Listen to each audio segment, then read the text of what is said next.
Hindi lang mag-iinit ang bibig sa anghang ng pagkain dito sa Bicol. Dito sa Manito Public Market, makabibili ng literal na mainit-init pang mga kakanin.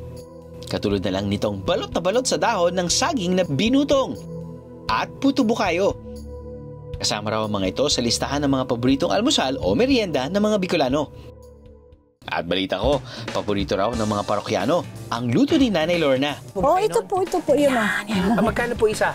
12. 12 ito? Opo. Ito pong binutong? 20 po. 20 lang po.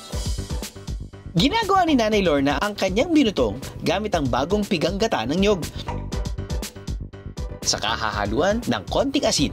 Para sa lalagyan, magpapaso siya ng dahon ng saging para hindi ito madaling mabutas.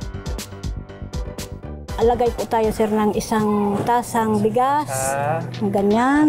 Ilalagay po. Saka lalagyan po natin ng isa rin po isang tasa. puno. 1:1. Opo. Dahil hindi yan po maluluto kung walang tubig, tubig or sa... liquid. Opo. Ilang taon nyo na pong ginagawa ito? Ay, 26 years old na po ako. 26 years. Kapag mahigpit na ang tali, pwede na itong iluto sa kumukulong tubig ng hanggang 1 oras. Ito po yung, sir, yung kutsilyo. Thank you, ha? Ay, may kutsara dapat. May kutsara dapat. Ito Ano na tabi? Okay.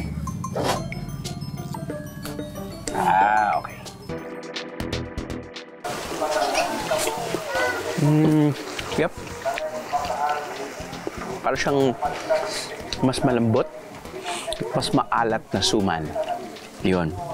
Pero nandun pa rin yung sarap niya. On the salty side siya, di ba iba yung hinahalo mo yung sweet and savory? So maglalagay ka ng bao dito, matamis na bao. Tapos nun mangga. Naku! Naglalaway na nga yung cameraman namin. Nahulog na yung laway. Chocolate baterol. Sangkatutak na. Muscovado. Condensed milk.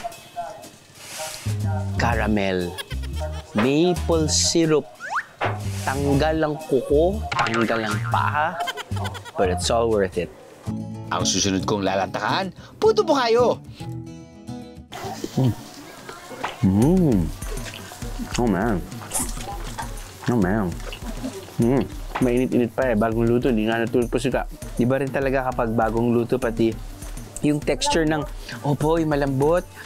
Yun yung hinahanap naman natin talaga, yung mga bread lovers out there, yung mga pinipindot-pindot mo, yung texture, pag ninunguya mo, sasama yung pustiso nyo. Kapag may pustiso kayo, yung bukayo kasi nila, yung saktong tamis ba? Minsan kasi, may mga iba sobrang tamis na, ito yan, may laban.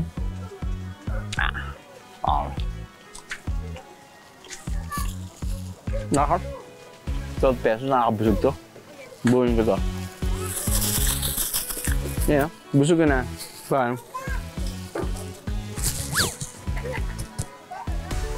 Sa tagal nang nagtitinda ni Nanay Lorna, hindi pa raw niya tinataasan ang presyo ng kanyang mga paninda para mabilis itong maubos.